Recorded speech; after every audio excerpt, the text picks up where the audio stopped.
Welcome to episode 10 of my review of Persona 5 the animation. This is it, everyone. We've reached the home stretch, what everything has been building up to. In the last episode, Ren and the others have found Sai's treasure. They tried to escape, but Ren gets arrested. Akechi volunteers to save Ren. We caught up on everything that has happened, and Akechi ends up killing Ren in cold blood. But rest assured, the story concludes today. So will the series go out with a bang and show if the Phantom Thieves really are justice? Let's take a look right now. We open up with... He shot me! Traitor! We then see a news broadcast that the leader of the Phantom Thieves had committed suicide, with the Phantom Thieves in shock and disbelief. While this is happening, more psychotic breakdowns and mental shutdowns are occurring all across the country, along with... No, how could it get me? Okay, time out. Sorry, but... Did I miss something? This guy's been secretly working with someone who was responsible for the crimes that have been happening in this country and also conspired with him for the deaths of Shujin's principal. And what's more, he had some strange habit during a majority of his scenes. What's he doing? He's just standing there, menacingly! And now he's been kicked to the curb and dies as soon as the Phantom Thieves leader bites the dust? Then what the hell was the point of setting him up to be a major antagonist if he was just gonna drop dead anyway? Well, you got me. By all accounts, it doesn't make sense. We then cut to LeBlanc, where we see Sai along with... He's okay. Yeah, right, dude. He's alive! He's alive! He's alive and I'm forgiven. Heaven's gate, sorrow is mine. Just as Sojiro locks the gate to his home, there is a rally downtown where a politician gives his thoughts about the Phantom Thieves. And now that the national diet is gone, citizens have less trust in the government than ever. And to be honest, I can't blame them. Haters gonna hate. And ain'ters gonna ain't. That is not an actual thing people say. The politician standing before them is Masayoshi Shido, voiced by Keith Silverstein, also known as Hisokamura from Hunter x Hunter, Shadow Moth from Miraculous Tales of Ladybug and Cat Noir, and Vector the Crocodile from the Sonic the Hedgehog series, and also voiced Tatsuya Suo from Persona 2 Innocent Sin. Too late! Got you! Persona, come! Zen from Persona Q Shadow of the Labyrinth. Inside is a complex structure with many monsters. They're probably the things you called shadows. And Hidehiko Uesugi from the first Persona installment. Yeah! What's up? Take this! Kick it! Hey, Persona! Ren and Sojiro watch the rally as Sojiro is not impressed with this campaign. Working to line your own pockets at the expense of your countrymen is outrageous. Who the fuck is this asshole? We should head back. We shouldn't hang around where people can see us. But then Ren starts to have a thought. I think I know him. You do? Ren and Sojiro then return to LeBlanc to meet up with the others. You're looking very well, especially for someone who's back from the dead. Imagine the look on Akechi's face when he finally figures out that we tricked him. That night was intense. It's good to see you alive. I was so shocked I nearly fell down dead on the spot. We're then given an explanation on how Ren was able to escape his quote-unquote suicide. It turns out that they all knew about what was to happen and had masterminded this insane escape plan and used Sai's pals to their advantage. And they managed to do all of this with Akechi being none the wiser. They needed an entire inspection on how Sai's palace looked inside and out, and they knew that they'd be able to create perfect replicas after seeing that the guests in the palace looked looked like regular people. They had no knowledge about the police ambush, however, and so Ren managed to save the others by letting himself get arrested while keeping the treasure safe, except that hiding the treasure was actually all just an act. They had to make sure it wouldn't leave the palace because it would result in the palace collapsing, which would end up ruining their plan. The Phantom Thieves also needed some way to make sure Akechi would be able to enter the interrogation room without knowing that he would still be in the Metaverse. And that way was found thanks to none other than Futaba. When Akechi showed the Phantom Thieves his phone showing that he had the Metanav, Futaba started fangirling over it since it was the latest model, but in actuality, Futaba had secretly installed an app that she had programmed herself, the exact same app that she had used when the others went on their trip to Hawaii. This app allowed her to track down the phone's location wherever the phone's user went. There had to be just one moment where Ren and Akechi's phone would be in the exact same location, and at that instant, Futaba put her hacking skills to work and remotely activated the Metanav. Hold on, are you saying that I was inside? That's right, Sai was in the Metaverse without even knowing where she was. The next part was for Akechi to enter the interrogation room while keeping him from finding out he was in the Metaverse, and so he murders Ren. However, what Akechi didn't know was that the Ren he shot was actually just a cognition, and that's how Ren was able to escape while making sure to keep himself hidden. What about the body? The police never even bothered to check for a body. What? The coroner falsified a death certificate without ever taking a look at the scene. What is wrong with you people? The area was cleared as a diversionary tactic. I used it as an opportunity. I forbid the officer from saying anything and sent him on his way. Yup, Ren sure is one sneaky little devil. Then came our daring escape, and my delivering him here. Exactly as Futaba's text instructed me to do. With that, Sojiro decides to call it a day and goes off to make curry with the others, making sure not to let anyone know Ren is still alive. We then see Akechi giving a press conference about his knowledge about the leader's suicide. Once they had lost popular support, they were eager to accept a helping hand from someone they believed was an enemy. But it was quite a romantic strategy, yes? Fuck you, asshole. Back at LeBlanc, the others thank Sai for playing a part in their plan. She's what our entire plan hinged on. There wouldn't be a cognitive form in the Metaverse without her. The question was whether we could change Sis's mind little by little during the interrogation and convince her to join our side. I have to admit, I'm surprised you convinced me. But I had faith you'd see the bigger picture. Holy crap! So Sai didn't need to have her heart changed after all. All she needed to do was agree and listen.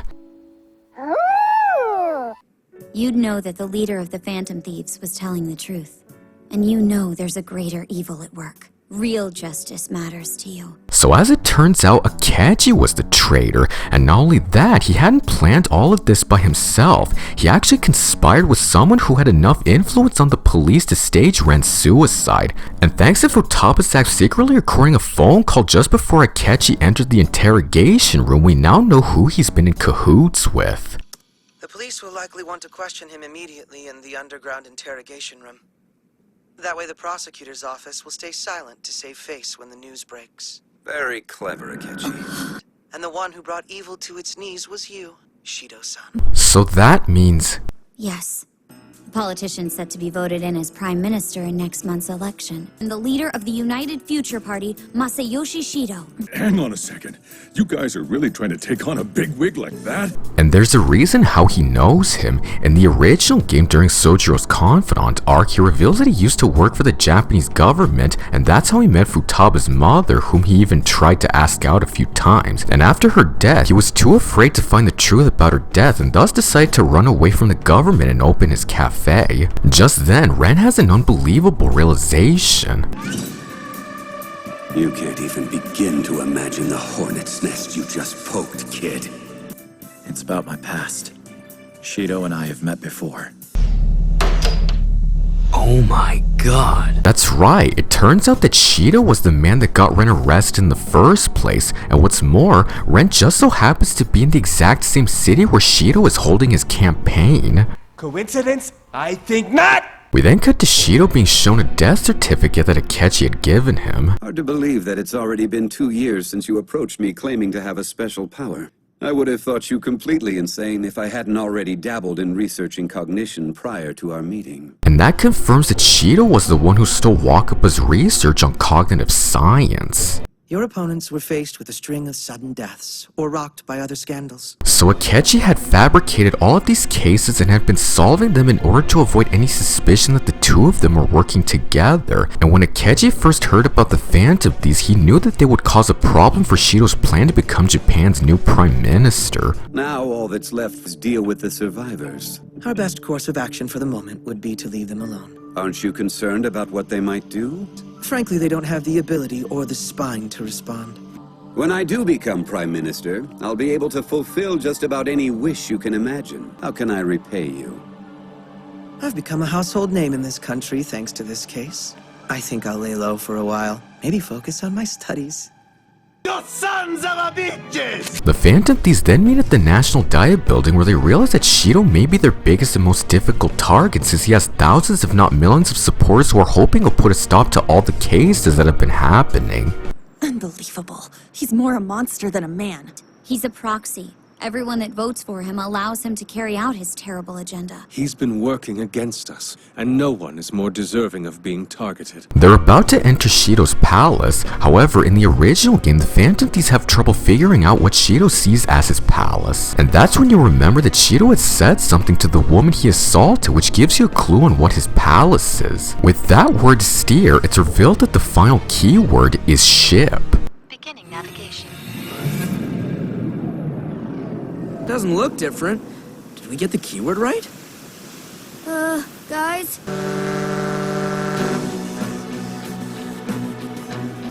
Where are we headed? Ah, damn, this sucker is huge! That's what she said! Woo! Even if everyone around him drowns, he'll be able to weather through any storm.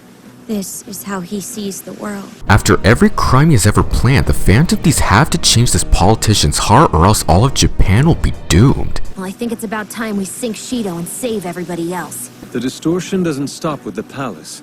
Shido wants to drown the entire country. But all this will be fixed when we get our hands on that treasure. It's time to put an end to Shido's campaign for good.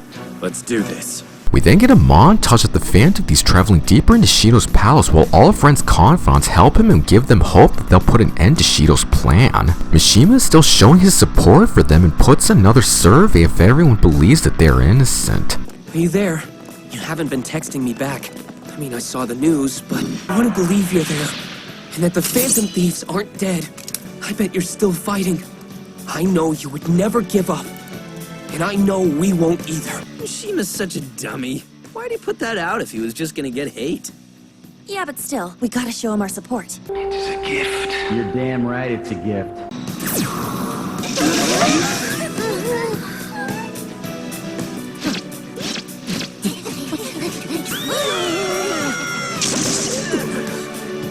The part where the Phantom Thieves turn into mice is actually crucial for your mission. In the original game, it's revealed that Shido sees everyone around him as mice, and when you're in mouse form, you won't be able to open big doors or defend yourself from any shadows, so you need to find other ways to go around the rooms until the mice forms wear off. Kawakami excuses Ren from classes while also giving him parts to make infiltration tools. I'm sorry I can't go do it myself. You're not going to school, you're not leaving the house. What is it that you're doing? Best you don't know. Well, that's good. Sounds like nobody at the school has heard anything about you. Would a massage help you at all? You seem pretty stressed. It's a once-in-a-lifetime opportunity. I'm okay.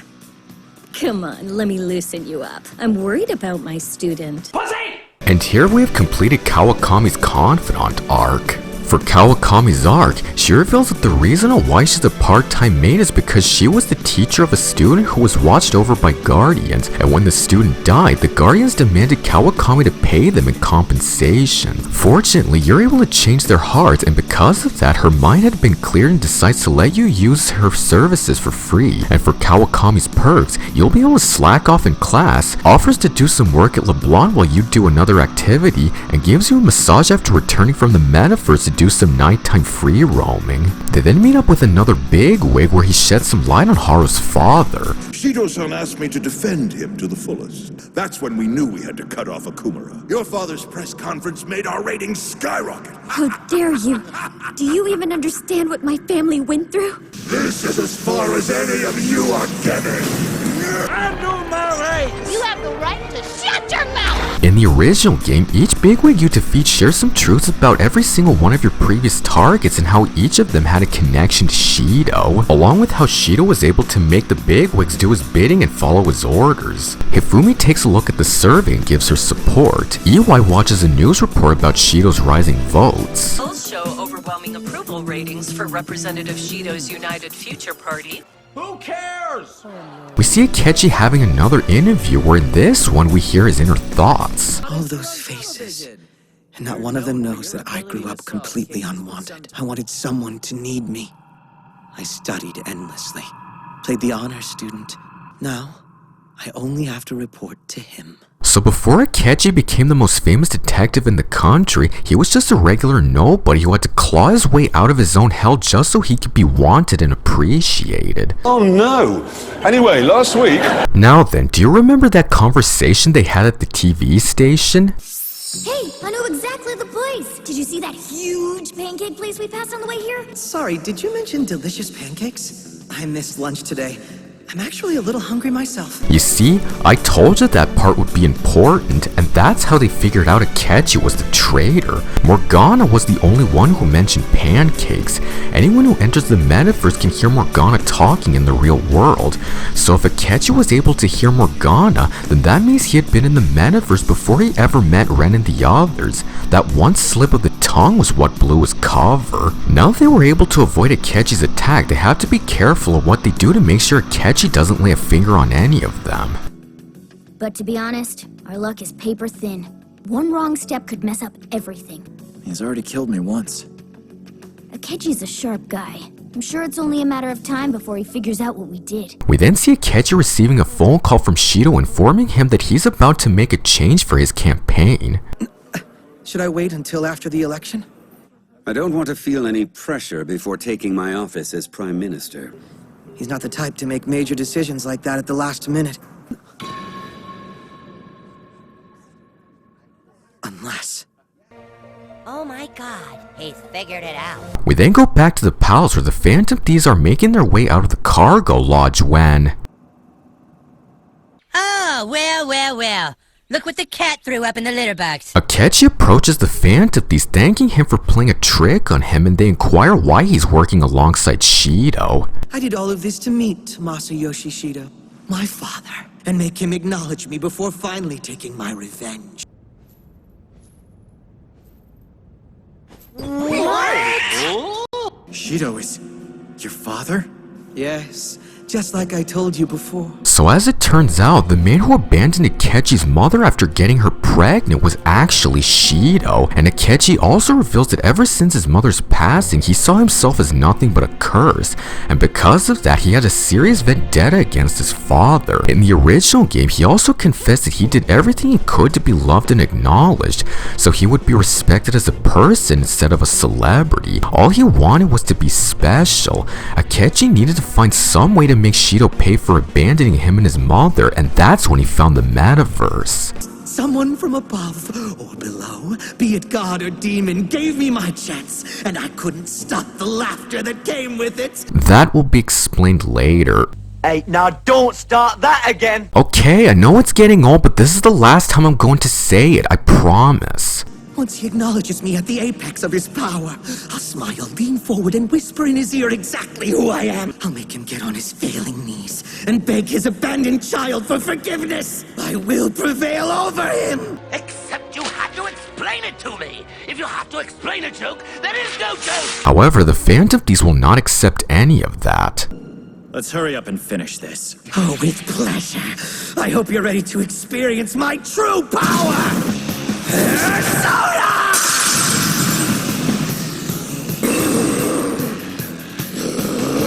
During the battle, the Phantom Thieves notice the strange behavior coming from the shadows, and that's when they figure it out. His powers are connected. The mass mental shutdowns aren't all that's plaguing the country. Have you forgotten about the psychotic breakdowns? Did you think they were all random? You're saying that you were the one behind all of this. That's right, for the past 2 years, Akechi was the one who's been causing all the psychotic breakdowns and mental shutdowns, and that means he was the one who was responsible for the deaths of Wakaba, Okumura, Shujin's principal, and the SIU director. And just when Akechi is at his wit's end... Just wait! You have no idea what I'm capable of! Loki, I unleash you!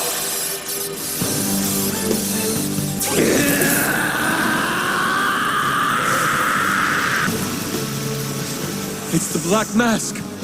It was you, all along. So it's revealed that Akechi was the one with the black mask and has unleashed his true persona, Loki. Loki is based off the shape-shifting Norse god of mischief. He had been married to a goddess and a giantess and had given birth to 5 children. He had uneven peace with Odin and the rest of the gods until the death of Baldur was what led to his punishment. Ren decides to battle Akechi alone and sends out Arsene to battle against Loki. Stand aside, damn it!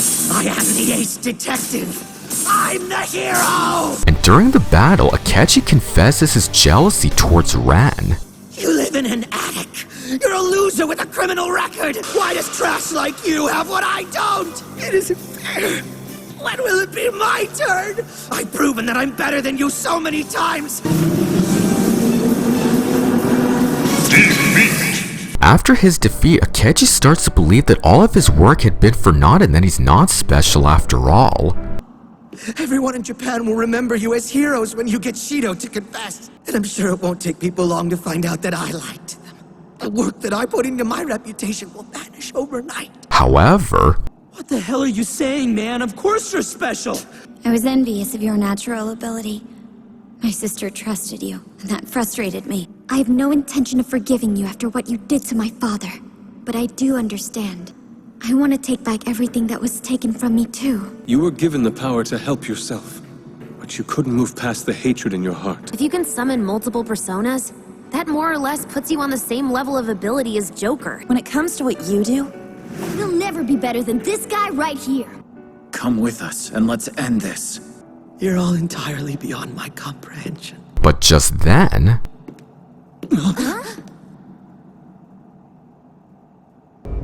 Now there are 2 of them. It must be one of Shido's cognitive forms. The Shadow Akechi then reveals to the real Akechi that he was the one who was being used all along. Shido was planning on erasing him once he won the election. You want to be acknowledged. You want to be loved. You're the one who's become the puppet. Monster. So this is exactly what Shido thinks of Goro Akechi. He's pure evil! Consider this your final warning. I want you to shoot all of them. But shortly after that... Please don't misunderstand. The only one dying here will be you!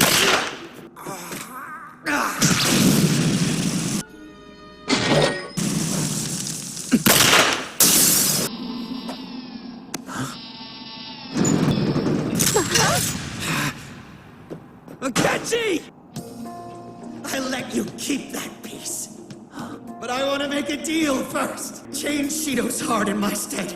Do what you need to do to put an end to what he's doing. We'll do it. This interaction seems to have more impact here than in the original game, even though in the original you might not be able to have enough time to strengthen your bond with him. You understand the pain and willingness he has to keep himself for being seen as a detective and nothing more. But here, Akechi and Ren work together and hang out on several occasions, and that right here shows that their bond had become stronger over time. And throwing Ren that chess piece shows that Akechi had finally understood what Ren had what he never had. He never needed to earn anyone's approval. All he ever needed was to earn his own approval. Wicked. After that, Akechi gives his final farewell. Get out of here and cause some trouble.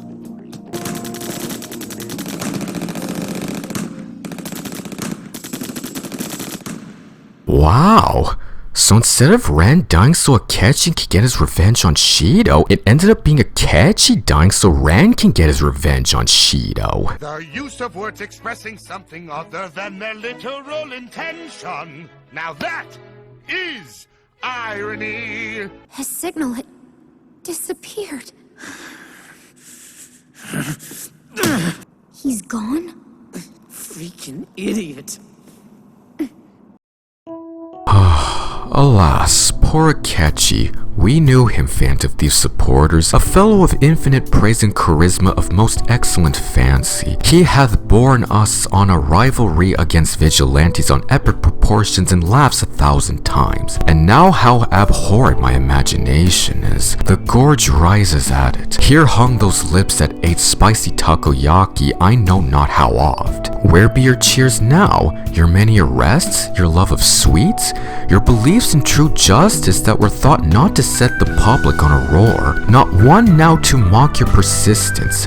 Quite chapfallen. Now get you to Japan's chambers and tell them, let them see true justice and open their eyes to the false truth they've been believing in. Make them laugh at that.